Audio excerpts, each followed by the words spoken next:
사도 요한은 오늘 본문에서 자신의 편지를 받는 독자들을 자녀들이라고 부르고 있습니다.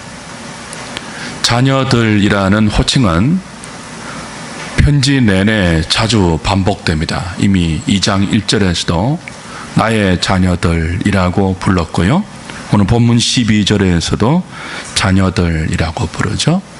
2장 28절에서도 자녀들, 3장 7절에서도 자녀들, 3장 18절과 4장 3절에서도 요한은 그의 독자들을 자녀들이라고 부릅니다.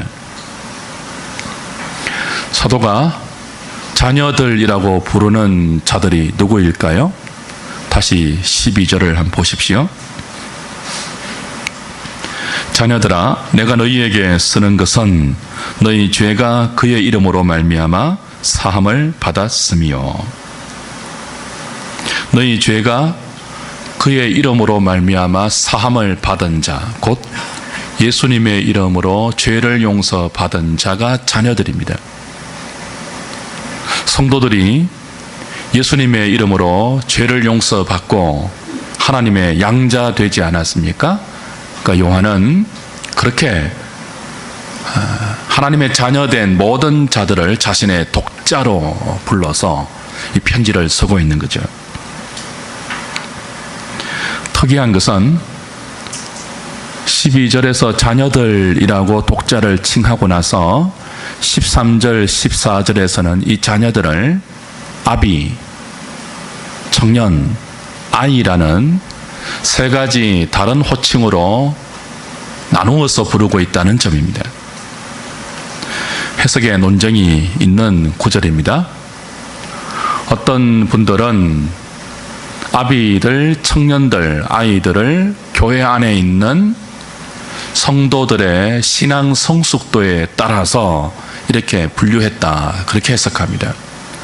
또 어떤 분들은 그렇지 않고 교회 안에 있는 모든 성도들에게 함께 나타나야 하는 성도들의 영적 특성이 이 세 가지로 대표된다, 그렇게 해석합니다. 두 가지 해석 다 가능한데요, 대부분은 전자를 따릅니다. 그런데 저는 고민하고 기도하다가 이 본문을 설교 준비하면서 후자를 택했습니다. 왜냐하면 후자가 더 자연스러워요. 전자처럼 13절, 14절에 나오는 아비들, 청년들, 아이들을 교인들의 영적 성숙도에 따른 분류로 해석하면 오해가 많이 발생합니다. 우리가 잘 알듯이 영생은 유일하신 참 하나님과 그가 보내신 자 예수 그리스도를 아는 것 아닙니까? 아는 것이 영생이에요. 하나님과 예수님을 아는 것이 영생이에요. 그런데 이 아비들, 청년들, 아이들을 영적 성숙도에 따른 분류로 해석하면 아비들은 어떻게 설명되어 있습니까? 아비들은 태초부터 계신 자를 아는 자들이에요. 태초부터 계신 이는 예수 그리스도죠. 또 아이들은 어떻게 설명되었습니까? 아버지를 아는 자들이에요. 그럼 예수님을 아는 자는 영적 성숙도가 최고도에 오른 아비들이고, 아버지를 아는 자는 가장 영적으로 유치한 어린아이라고 해석하면 뭔가 이상하지 않습니까?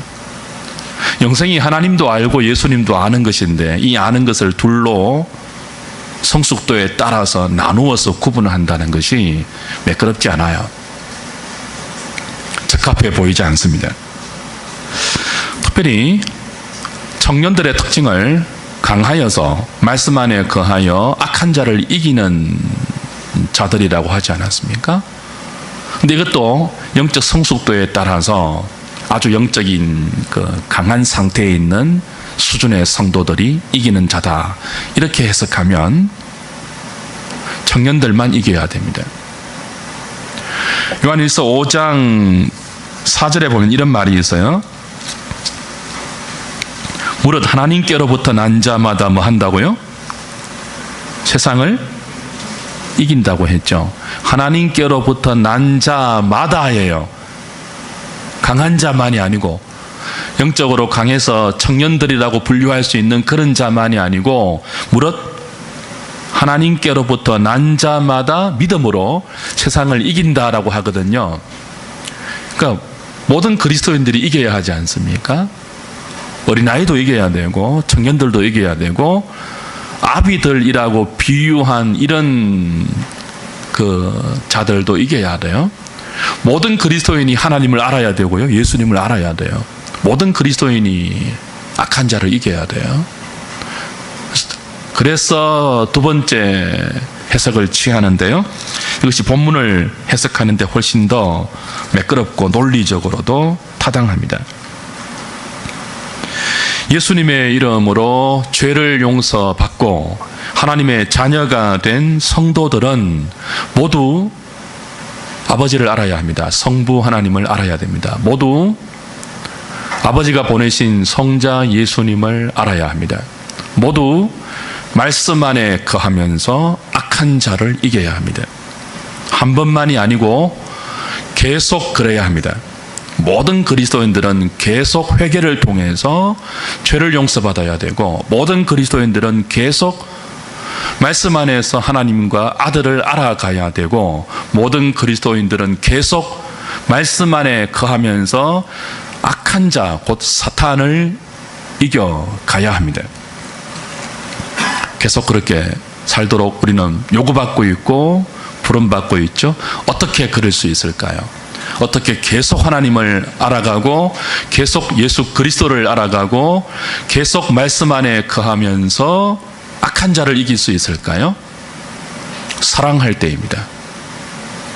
요한일서 전체의 핵심적인 가르침이에요. 사랑하라. 하나님을 사랑하고 형제를 사랑하라.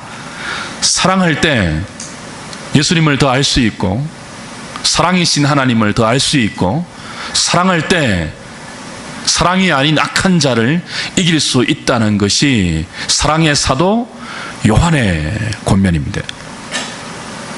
요한 1서에서 사랑이 30번 등장해요. 몇 번 등장한다고요? 30번 나와요. 근데 마태복음 훨씬 긴 성경이잖아요. 마태복음에 12번 사랑이 나와요. 누가복음에 13번 사랑이 나와요. 사랑장이 포함되어 있는 고린도전서도 굉장히 긴 서신인데요. 고린도전서에도 사랑이라는 단어가 18번 밖에 나오지 않습니다. 거기에 비해서 현격하게 짧은 서신 5장으로 끝이 나잖아요. 이 요한의 1서의 사랑이 30번 등장한다는 것은 그만큼 사도가 자신의 편지에서 사랑을 강조한다는 뜻입니다. 요한일서의 핵심적 권면이 무엇입니까? 하나님이 사랑이기 때문에 하나님과 사귀는 자들, 하나님과 교제하는 자들, 그 하나님의 생명 안에 있는 자들은 반드시 하나님을 사랑하고 형제를 사랑하는 계명 지킴에 자신의 삶을 머물게 해야 된다는 것이죠. 그런데 이 사랑을 방해하는 것이 우리에게 있습니다. 하나님 사랑, 형제 사랑을 해야지 하나님과 그리스도를 더 깊이 알 수 있고 그 생명에 더 깊이 동참될 수 있고 악한 자를 이길 수 있는데, 이 하나님 사랑, 형제 사랑을 방해하는 것이 있어요. 15절, 16절 같이 보겠습니다. 읽을까요? 시작. 누구든지 세상을 사랑하면 아버지의 사랑이 그 안에 있지 아니하니, 이는 세상에 있는 모든 것이 육신의 정욕과 안목의 정욕과 이생의 자랑이니 다 아버지께로부터 온 것이 아니요 세상으로부터 온 것이라. 그렇죠? 하나님 사랑, 이웃 사랑을 방해하는 것이 세상 사랑입니다. 참 놀라운데요. 지금 세상을 사랑하지 말라고 사도가 누구에게 권면하고 있죠? 아비들, 아이들, 청년들로 대변되는 하나님의 자녀들입니다. 그리스도인들이에요. 그리스도인은 예수님의 이름으로 모든 죄를 용서받고 하나님의 자녀가 되어 하나님을 알고 하나님을 아버지라 부르며 그가 보내신 자 예수 그리스도를 아는 자들입니다. 그래서 그 하나님의 말씀 안에 거하면서 세상을 이기는 자들이죠. 그런 분명한 신앙 고백과 그 신앙 고백이 증거로 드러나는 삶을 갖고 있는 자들이 아비들, 청년들, 아이들, 자녀들이에요. 그런데 이런 성도들에게 세상을 사랑하는 마음이 있어요. 놀랍죠? 이미 모든 죄를 용서받았는데, 그리스도의 이름으로 용서받았는데, 사랑이신 하나님을 아는데, 사랑이신 아들을 모시고 사는데, 이런 우리에게 세상을 사랑하는 마음이 있다고요. 육신의 정욕, 안목의 정욕, 이생의 자랑이라는 세 가지 형태로 나타나는 세상 사랑이 아이들에게도 있습니다. 청년들에게도 있습니다. 아비들에게도 있습니다. 자녀들에게 있어요. 저에게 있고 여러분에게 있어요. 모든 성도에게 늘 있는 유혹이고 늘 존재하는 영적 싸움이 세상을 사랑하는 것입니다. 이것이 이 땅에 발을 딛고 살아가는 성도의 실존입니다. 우리의 현실이에요. 악한 자, 공중 권세 잡은 사단이 육신의 정욕과 안목의 정욕과 이생의 자랑이라는 인생의 보편적인, 이 땅의 보편적인 삶의 가치관을 조성해서 끊임없이 하나님을 대적하고 하나님을 사랑하는 주의 백성들을 유혹하고 있습니다. 그래서 사도가 강력하게 말해요. 이 세상이나 세상에 있는 것들을 사랑하지 말라. 세상을 사랑하면 아버지의 사랑이 그 안에 있지 아니하다. 세상 사랑과 하나님 사랑은 양립될 수 없는 것이니까 그 세상 사랑의 유혹이 늘 우리 안팎에 맹렬하게 존재한다 할지라도 그 세상 사랑을 꿈꾸지 말라는 거예요. 여기 세상은 여러분이 많이 들어보셨던 코스모스라는 단어입니다. 성경이 세상, 코스모스라는 단어를 세 가지 용례로 사용해요. 첫 번째는 하나님께서 만드신 피조 세계를 코스모스, 세상이라고 표현할 때가 있습니다. 이 세상은 하나님의 선물이죠. 아까 우리 장로님이 기도해 주셨는데 우리가 잘 간직하고 보존하면서 아껴내어야 할 세상입니다. 두 번째는 요한복음 3장 16절에서 하나님이 세상을 이처럼 사랑하사라고 말할 때 그 코스모스, 하나님이 택하신 인생들, 그 사람들을, people을 세상이라고 표현할 때가 있습니다. 이 두 번째 세상은 우리도 하나님처럼 사랑하면서 복음을 전하여 형제, 사랑하는 대상으로 삼아야 되죠. 그리고 세 번째가 오늘 본문에 나오는 용례인데요. 공중 권세 잡은 사탄이 하나님을 대적하기 위해서 여기에 만들어 놓은 모든 하나님을 반대하는 사상, 철학, 삶의 가치관입니다. 사도 요한이 세상과 그 세상에 있는 것들을 사랑하지 말라고 할 때 이 세상은 피조 세계가 아니고 사람들이 아니고 공중 권세 잡은 사탄이 만들어 놓은 하나님을 대적하고 하나님을 무시하는 모든 삶의 가치관이에요.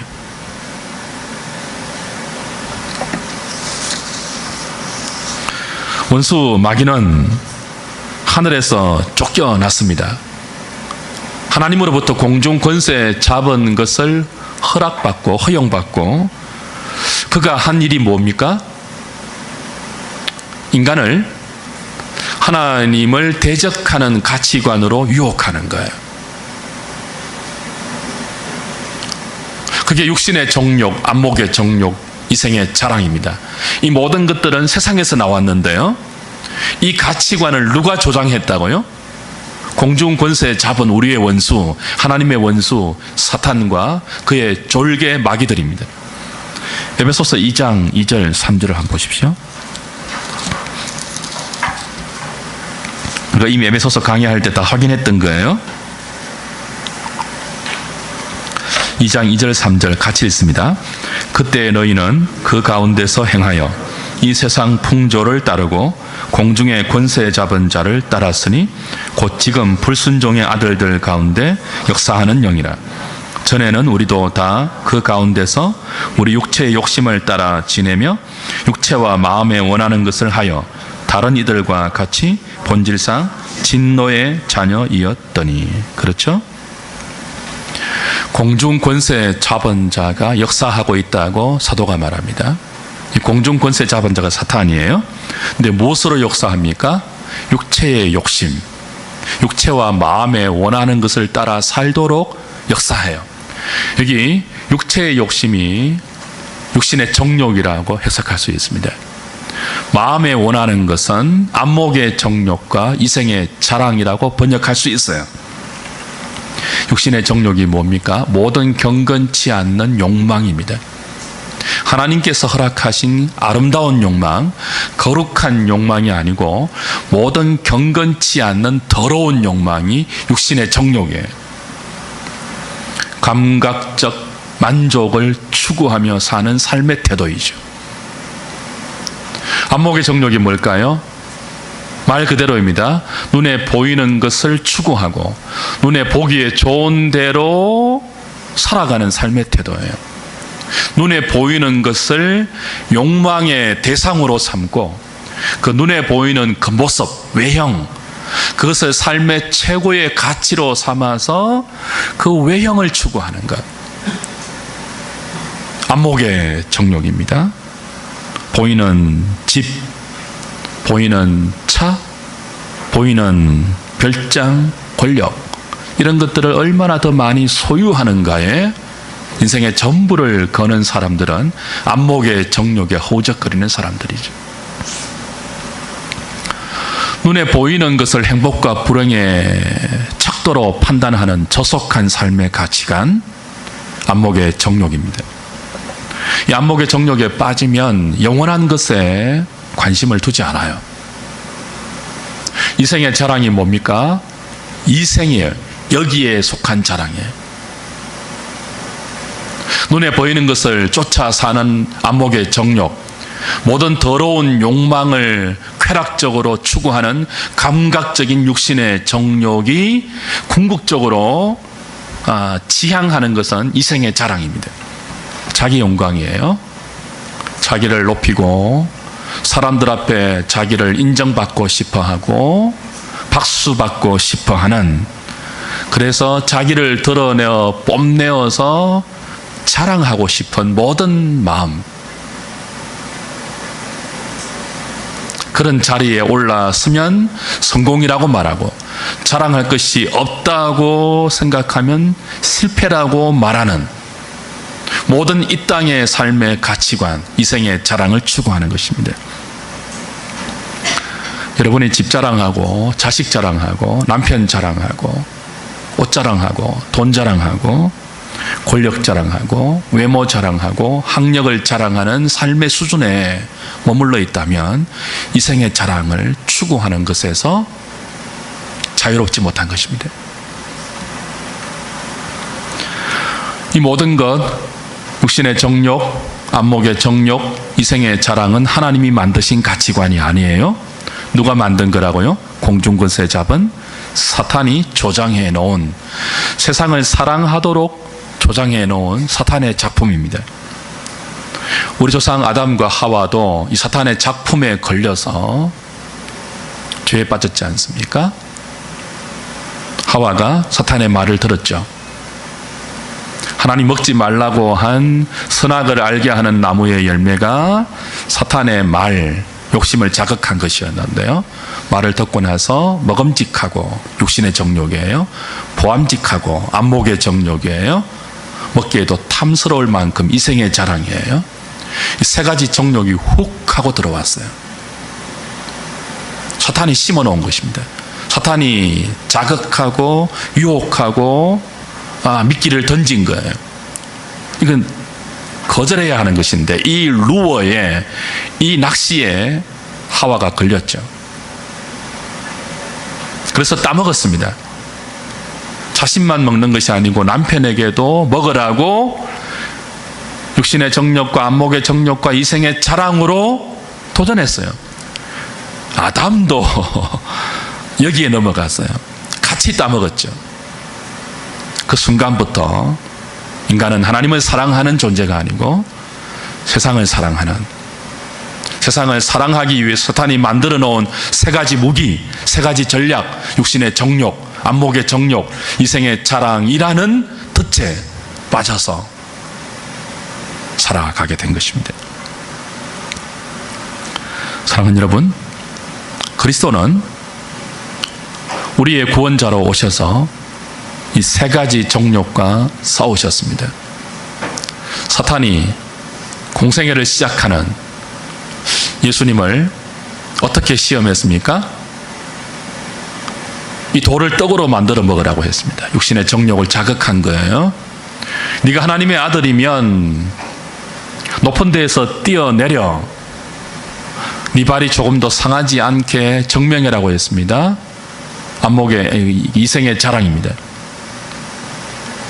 높은 데 올라가서 온 세상의 영화를 보여주면서 내게 절하라, 다 주겠다고 했습니다. 안목의 정욕입니다. 이 세 가지의 사탄의 무기로 두 번째 아담이신 그리스도를 사탄은 시험했다고요. 예수님 어떻게 했습니까? 사탄아 물러가라, 다 말씀으로 이기셨죠. 그리고 우리에게 악한 자를 이길 수 있는 믿음을 주셔서 하나님의 자녀가 되게 하셨습니다. 왜 그리스도인들이 세상을 사랑하지 말아야 합니까? 세상을 사랑하는 것만큼 하나님을 사랑하고 그 아들을 사랑하고 형제를 사랑하는 참된 사랑이 우리 안에서 없어지기 때문에 그래요.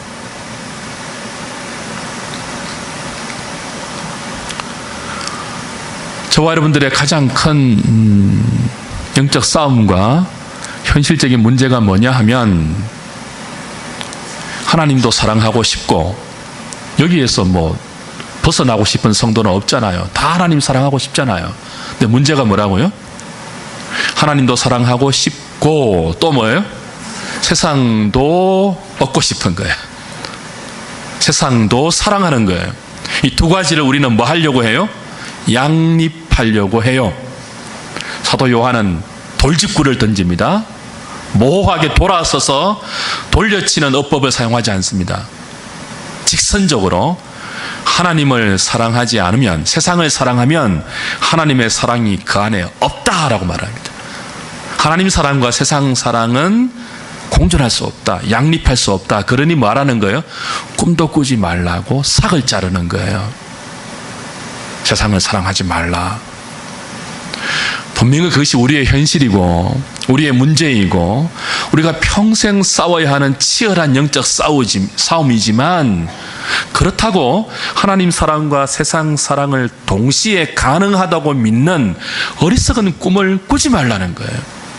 세상을 사랑하지 말라, 이 세상에 있는 것들을 사랑하지 말라, 얼마나 단호합니까?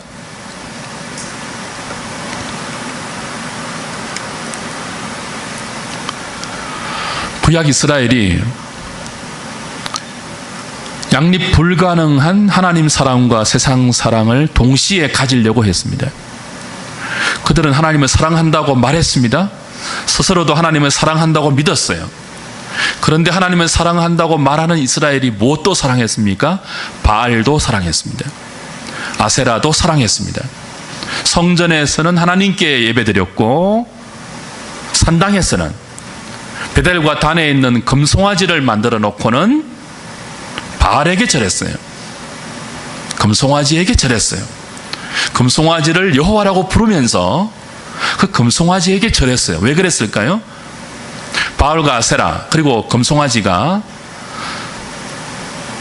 육신의 정욕과 안목의 정욕과 이생의 자랑이 추구하는 모든 것들을 보장해 준다고 속였기 때문입니다.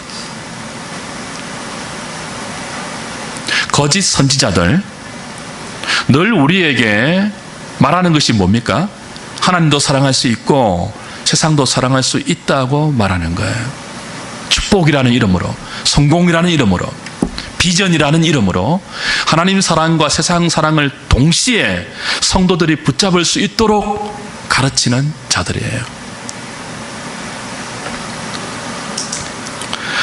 그런데 그렇게 믿으면 하나님을 우상처럼 믿는 것이 됩니다. 하나님을 바알과 똑같은 것으로 취급하는 것이 됩니다. 하나님 굉장히 싫어하십니다. 하나님도 사랑하고 세상도 사랑하는 것이 가능하다고 믿으면, 또 그렇게 살면 하나님과 원수가 됩니다. 하나님의 자녀인데 하나님과 원수가 됩니다. 야고보 사도가 야고보서 4장 4절에서 뭐라고 말씀했는지 기억을 하셔야 됩니다. 우리가 야고보서 끝난 지가 얼마 되지 않으니까요. 간음하는 여자들이요, 세상과 벗된 것이 하나님과 원수됨을 알지 못하느뇨. 그런즉 누구든지 세상과 벗하려고 하면 스스로 하나님과 원수되는 것이다, 그렇게 말했습니다. 세상과 벗하는 자들, 세상을 사랑하는 것이 가능하다고 믿어서 세상과 짝하려고 하는 것은 스스로 하나님을 원수로 만드는 것이래요. 사랑하는 여러분, 혹 여러분 중에 하나님이 원수처럼 여겨지는 분 없습니까?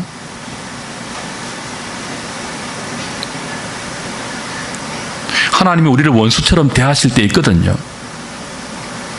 당신의 자녀인데 원수처럼 대할 때가 많다고요. 왜 그럴까요? 왜 하나님께서 자기 백성을 원수처럼 대하실까요? 사랑하기 때문입니다. 부부 사이에 한 사람이 여보 사랑해 라고 해놓고 다른 남자 다른 여자를 사랑한다고 가정해 봅시다. 참 안 좋은 예인데 근데 가장 밀접한 예예요. 여보 사랑해 라고 하는데 나가서는 다른 여자를 사랑합니다. 다른 남자를 사랑합니다. 이건 배우자를 뭐로 만드는 거예요? 원수로 만드는 거예요. 사랑하기 때문에 원수됩니다. 사랑하지 않으면 갈랐으면 끝입니다.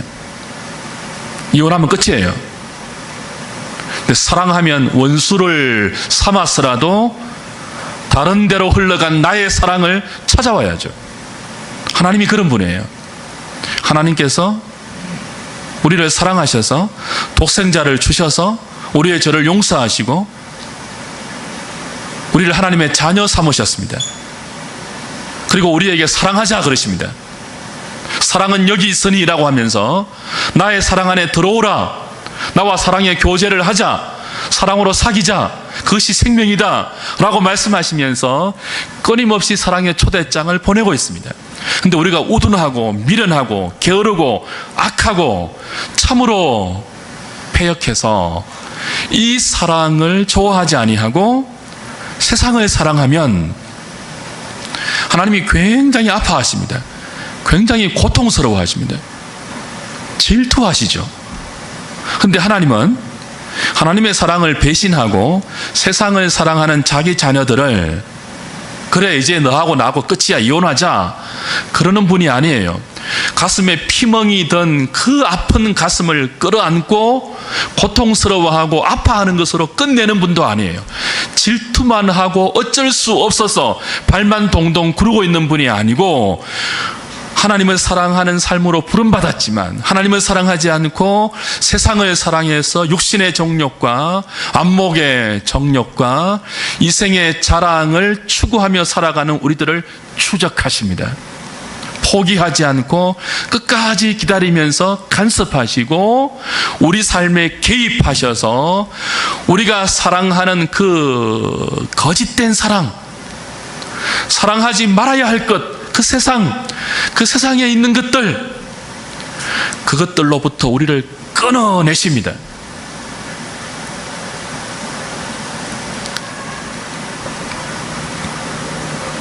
물론 오래 참으시죠. 오래 기다리십니다. 제발 그 세상 사랑의 자리에서 돌아와서 나를 사랑하고 형제를 사랑하는 그 참된 사랑으로 돌아오라고 기다리고 또 돌아올 수 있도록 계속 교회를 통해서 은혜를 주세요. 계속 매주일 말씀을 주신다고요. 여러분이 만약 세상을 사랑하는 자리에 머물러 있다면 그 자리에 머물러 있는 것이 가슴 아파 견디지 못하는 그 가슴을 하나님이 끌어안고 고통스러워할 뿐 아니고 교회를 통하여 계속 그렇게 살지 않도록 말씀을 주신다고요. 예배를 통해서 하나님의 마음을 알려주신다고요. 그리고 기다리고 계시죠. 그래도 세상 사랑의 자리에서 하나님 사랑, 형제 사랑의 자리로 돌아오지 않으면 어떻게 할까요? 우리가 사랑하는 모든 잘못된 세상 사랑의 진원을 우리가 붙들고 추구하고 그토록 사모하는 그것들을 끊어내시기 시작합니다. 그걸 예수님은 팔 자른다 그렇게 표현하십니다. 손 자른다 그렇게 표현하십니다. 눈 뽑는다 그렇게 표현하십니다. 팔을 자르고 다리를 자르고 한 눈이 없는 채로 천국 가는 것이 지옥 가는 것보다 낫다 그렇게 가르치세요. 하나님이 그렇게 무능력한 분이 아닙니다. 우리를 질투하기까지 사랑하시기 때문에 하나님을 사랑하지 않고 엉뚱한 사랑에 자신을 헌신하는 그의 백성들을 그냥 멀뚱멀뚱 두고만 보고 계시는 무능력한 분이 아닙니다. 우리는 그럴 수 있죠. 근데 하나님은 그런 분 아니에요. 하나님의 사랑의 열심은 그 깊이와 길이와 넓이와 높이가 우리가 청량할 수 없을 정도로 넓고 깊고 길고 깊어서 우리를 끝까지 기다리시면서 당신의 모든 동원할 수 있는 위력과 열심과 능력을 동원하셔서 마침내 우리를 하나님의 사랑으로 돌아오게 하시는 분입니다. 무서운 분입니다. 포기하지 않습니다. 여러분을 절대로 포기하지 않습니다.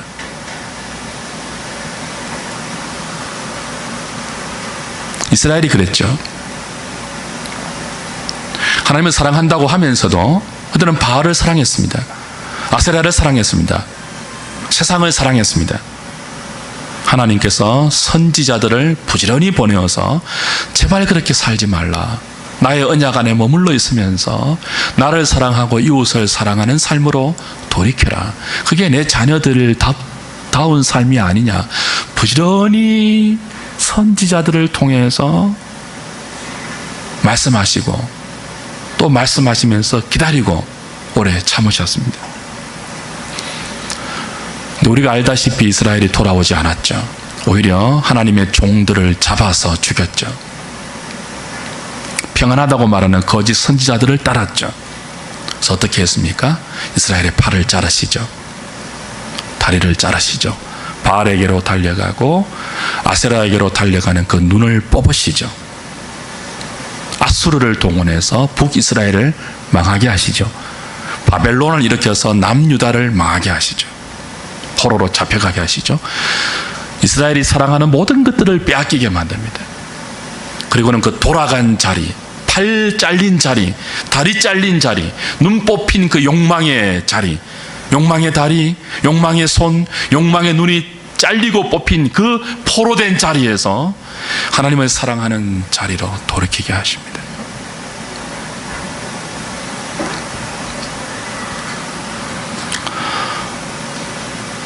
저는 여러분들이 그런 이스라엘의 삶을 답습하지 않으면 좋겠어요. 그런 분들이 계시거든요. 아, 저렇게 사시면 팔 잘리는데,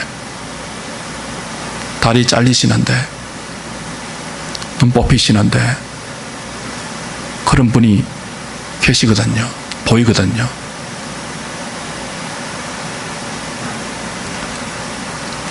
성경을 보시면서 이스라엘 역사를 보시면서 또 우리 주위에 있는 실제로 그렇게 팔 잘리고 다리 잘리고 눈 뽑히신 형제들을 보면서 똑같이 그런 자리까지 가서 항복하고 하나님 사랑, 이웃 사랑의 자리로 돌아오는 어리석은 저와 여러분들이 아니고 하나님께서 오래 참으시면서 오늘도 교회를 통하여, 말씀을 통하여 세상을 사랑하지 말라. 이 세상에 있는 것들을 사랑하지 말라.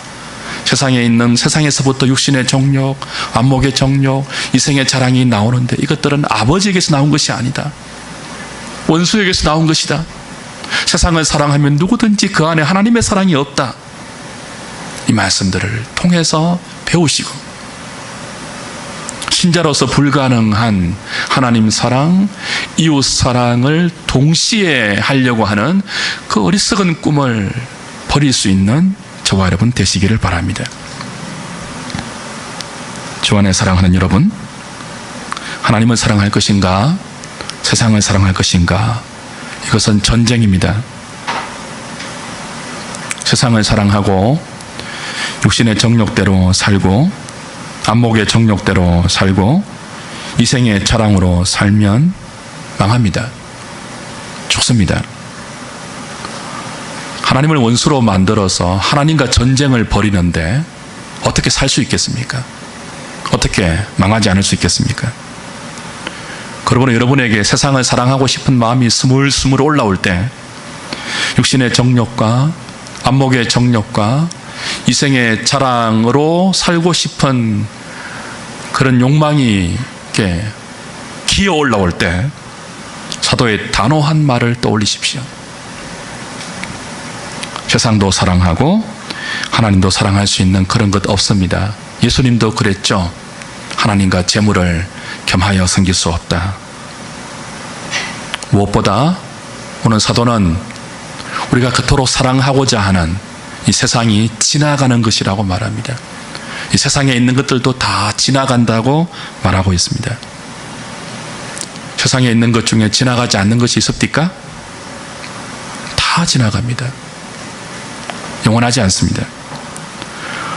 그 지나가는 것을 사랑하고 붙들고 있는 한 영원한 하나님을 담을 사랑이, 그 영원한 하나님을 우리의 마음에 담을 수가 없습니다. 아무리 좋아 보여도 육신의 정욕은 지나갑니다. 아무리 화려해 보여도 안목의 정욕도 지나갑니다. 아무리 대단해 보여도 이생의 자랑 다 지나갑니다. 영원하지 않습니다. 어제 자랑하는 것들이 내일 부끄러운 것이 될 수 있습니다. 혹시나 육신의 정욕, 안목의 정욕, 이생의 자랑에 속한 것들을 품고 살고 그것을 하나님의 이름으로 간구하여 여러분의 삶에 이루어지기를 기대하는 분들이 있다면 그건 하나님을 우상처럼 믿는 거예요. 내려놓을 수 있기를 바랍니다. 그리스도인인데 왜 기쁨이 없을까요? 여러분 중에 혹시 하나님에 대해서 화가 나 있는 분 없습니까? 왜 그리스도인인데 그렇게 기를 쓰고 부자가 되려고 할까요? 다 지나가는 것인데, 그리스도인인데 왜 그렇게 사람들에게 인정받고 박수받고 칭찬받으려고 할까요? 왜 하나님의 자녀인데 하나님께 인정받는, 충성스러운 나의 종이라고 인정받는 그 하나님의 인정을 사모하지 않고 이 땅의 인정에 목말라 할까요? 왜 그리스도인인데 이 땅에 가득한 불의, 불공평, 악에 대해서 관심이 없고 오직 자기 자신, 자기 가족, 우리 교회만 생각하고 살까요? 세상을 사랑하기 때문입니다.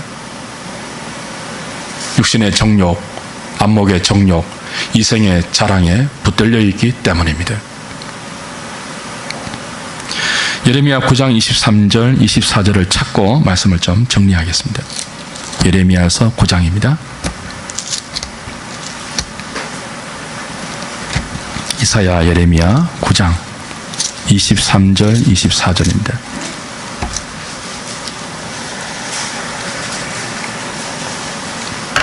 같이 읽겠습니다. 시작. 여호와께서 이와 같이 말씀하시되 지혜로운 자는 그의 지혜를 자랑하지 말라. 용사는 그의 용명을 자랑하지 말라. 부자는 그의 부함을 자랑하지 말라. 자랑하는 자는 이것으로 자랑할지니 곧 명철하여 나를 아는 것과 나 여호와는 사랑과 정의와 공의를 땅에 행하는 자인 줄 깨닫는 것이라. 나는 이 일을 기뻐하노라. 여호와의 말씀이니라. 사탄이 만들어 놓고 사탄이 기뻐하는 세 가지 삶의 방식이 육신의 정욕, 안목의 정욕, 이생의 자랑이었습니다. 반대로 하나님께서 우리에게 주시고 우리가 그렇게 살 때 기뻐하는 세 가지 삶의 방식이 있습니다. 예레미야 9장 24절에서 말하는 사랑과 정의와 공의를 땅에 행하는 삶입니다. 우리가 세상을 사랑해서 육신의 정욕, 안목의 정욕, 이생의 자랑을 추구하는 삶을 살면 하나님이 슬퍼하시고 아파하시고 고통스러워하십니다. 반대로 우리가 세상을 사랑하는 삶에서 돌이켜서 하나님을 사랑하고 이웃을 사랑하는 이 사랑과 정의와 공의의 삶을 살면 하나님이 너무 기뻐하십니다.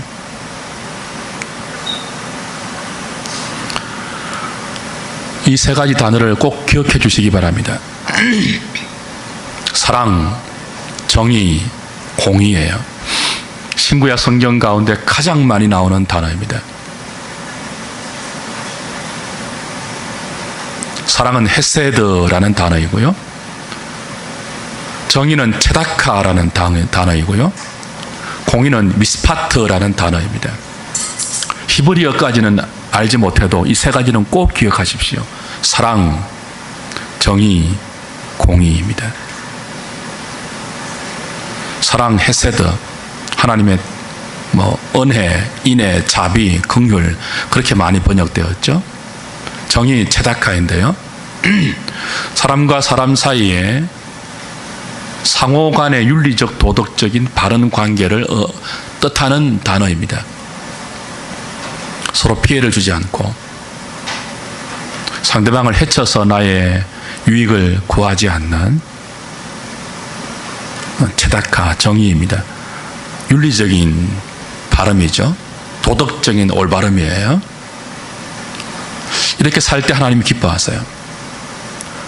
공의는 뭡니까? 미스파트입니다.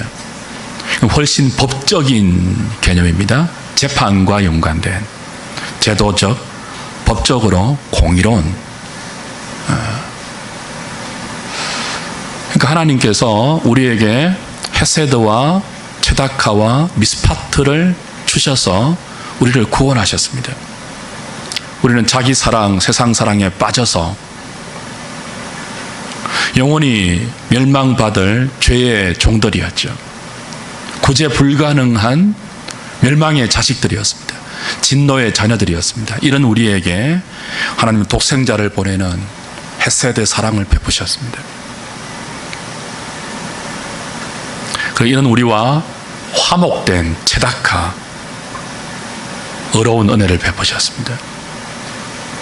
이런 우리를 하나님 자녀 삼기 위해서 십자가에서 당신의 법적인 공의, 죄인은 죽어야 한다는, 죄의 삭은 사망이라는 이 법적인 공의를 미스파트, 당신의 독생자를 통해서 십자가에서 이루어 주셨습니다. 그래서 하나님의 헤세드, 사랑과 하나님의 체다카, 정의와 하나님의 미스파트, 공의 때문에 죽어 마땅한 저와 여러분들이 하나님의 자녀가 되는 은혜를 입었다고요. 그랬다면 그 은혜를 입었고 지금도 입고 있으며 앞으로도 입고 살 그리스도인들이라면 그 하나님의 사랑과 정의와 공의 때문에 주의 백성 되었고 그 하나님의 사랑과 정의와 공의가 오늘도 우리에게 베풀어지고 있기 때문에 성도라는 이름으로 이 땅에 여전히 부족함에도 불구하고 살아있다면 더 이상 세상을 사랑하는 삶에서 허우적거릴 것이 아니고 하나님 사랑, 이웃 사랑, 그 사랑과 정의와 공의의 삶으로 우리의 삶을 하나님이 기뻐하는 방향으로 돌이켜야 합니다.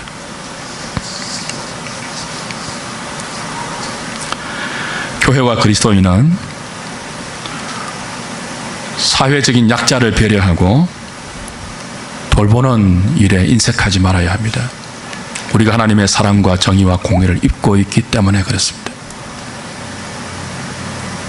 그리스도인은 제도적, 법률적 정의에 무관심해서는 안 됩니다. 눈을 감아서도 안 됩니다.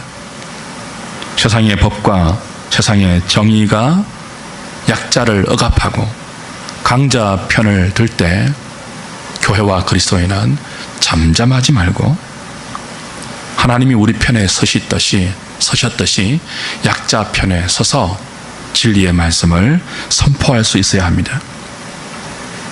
저와 여러분은 주님의 몸된 교회들은 사회적 모순에 눈을 감고 우리만 잘 살고 우리 교회만 성장하면 된다는 식의 사고를 가지고 신앙생활을 해서는 안 됩니다.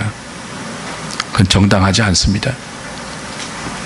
하나님의 사랑과 정의와 공의의 은혜를 매일 입고 사는 우리들이 그렇게 살아서는 안 된다는 것이 오늘 사도 요한의 가르침입니다.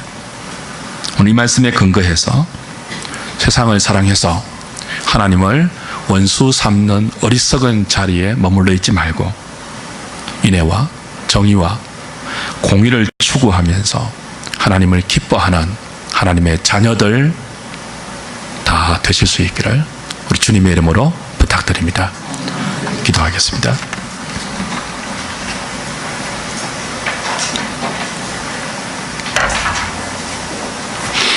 말씀 앞에 서면 늘 벌거벗은 것 같습니다. 우리의 수치가 드러나고 감추어졌던 진면목이 드러나서 몸둘 바를 모르겠습니다.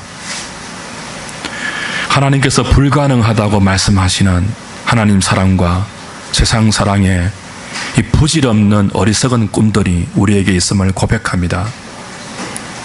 세상을 사랑하고 육신의 정욕과 안목의 정욕과 이생의 자랑으로 살면 그 안에 그 속에 아버지의 사랑이 없다고 말씀하셨는데도 우리는 끝까지 그리고 포기하지 않고 아버지의 이름으로 이 세상을 사랑하는 우리의 욕망을 채우려고 합니다.